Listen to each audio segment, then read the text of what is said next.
Okay, hi everyone. I'm Gloria, and my capstone project is on beauty technology. So, before I dive into this topic, I want to provide you with some background information. Traditionally, the beauty industry is known to be very feminine and only for women. However, this industry has expanded to hair care and skincare, making it more inclusive to men and people of all ages. And in my presentation, the term beauty encompasses cosmetic, skin, and hair care. For those of you who do not wear makeup and could care less about this industry, I want to frame this subject through a business lens. Contrary to other industries, beauty and personal care has grown tremendously during the COVID-19 pandemic. This industry earned a whopping $511 billion in 2021 worldwide and is expected to grow more in the future. So how has this multi-billion dollar industry progressed during a global epidemic and economic recession? It's through technological innovation. So there are three aspects that are integral to beauty tech, which are artificial intelligence, facial recognition technology, and virtual try-on. I'll be explaining what these three are. So artificial intelligence, or AI, is when a computer uses algorithm systems to complete tasks that a human normally would, and this is to enhance user experiences, such as when a consumer receives a curated list of products recommended by an AI instead of an employee at Sephora. Second is facial recognition technology, which matches people's faces to images and videos. So this could be still or a live image. This also means that in order for this technology to work, vast amounts of data must be collected so that people's faces can be matched properly. In beauty tech, this would be used to address a customer's skin or hair care issues. Lastly is virtual try-on, which allows users to try on products virtually, hence the name. So this is when you could use a beauty filter on your phone to check which hair dye would look best on you, and then you could purchase the product online, saving you time and money.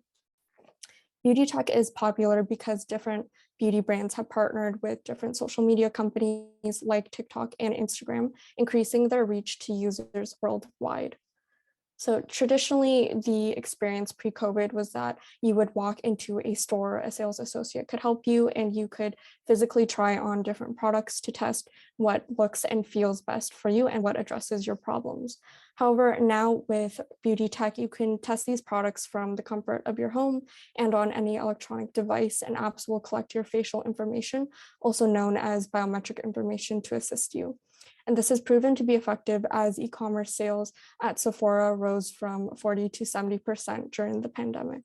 So as anyone would sacrifice themselves for their research, I tested out some virtual beauty products and filters on TikTok and Instagram. So some filters and experiences range from natural to dramatic depending on the lighting and angle. I also noticed that sometimes it's difficult to even tell when a filter is used.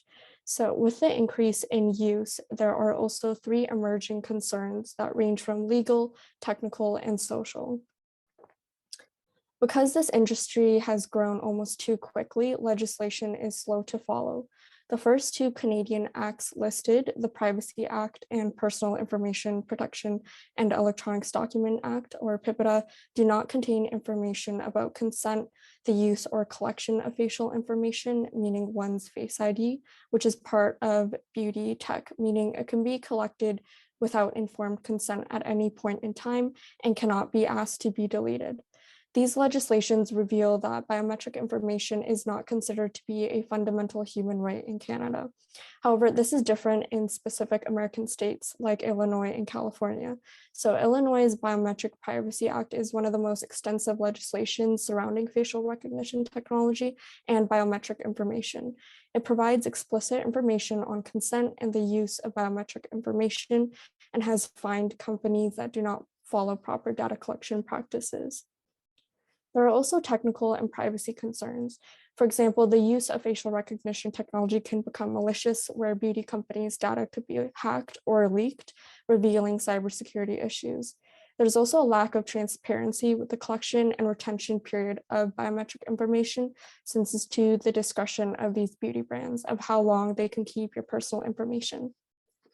In 2021, there was a lawsuit against Mary Kay, a beauty brand, and Ulta, a beauty retailer, for collecting consumers' facial information without receiving informed consent, which is the first beauty tech lawsuit warning other beauty companies to adhere to regulations. And this also sheds light on the lack of privacy rights that individuals have in this sector. The last area of concern has to do with beauty standards and societal expectations. There's a direct consumer to product pipeline on social media platforms, and beauty brands are more aggressive than the past, where a user can purchase a product or experience from various different websites and social media platforms, making it easier than ever for companies to increase their sales. And users are heavily reliant on online beauty communities to purchase products, and some items have been sold out for months, actually, of it going viral on TikTok. It also begs the question of who is considered beautiful.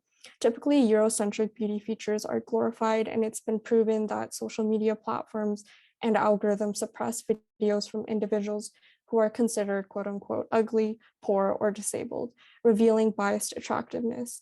Algorithms promoting racial and beauty biases and removing content that go against algorithm preferences on height, body, weight, age, and other factors are concerning because millions of young, impressionable audiences use these platforms and are being subjected to unrealistic beauty expectations and standards. One of the case studies I analyze in my paper is L'Oreal, and at an initial glance, you might think they're just a beauty brand. However, they are the #1 competitor in this industry. Currently, they own 41 companies under their name, and they've been investing in beauty tech for over a decade. Their business strategies are unparalleled. In 2018, the company purchased a Toronto-based AI beauty startup, allowing them to power their R&D to produce innovative products and services, which is how they've managed to outperform in every division in 2021. Compared to other beauty companies that struggled during the pandemic, L'Oreal actually flourished, having an increase in e-commerce sales and gaining profit worldwide because of their technological investments. So how do we address this booming industry? The first option is through technical means, like completely destroying a company's algorithm system, which threatens a company's intellectual property and business models. This ensures that beauty tech companies cannot abuse users' privacy and allows them to follow proper data collection practices. Another could be through automated notifications, which would let users know when beauty tech is used. Since currently the quick checking of the box in the terms and conditions are not properly notifying users of their rights. Legal ways can also be used to address beauty tech. For instance, utilizing Bill C-11 in Canada, which was a proposed bill that is not currently enforced.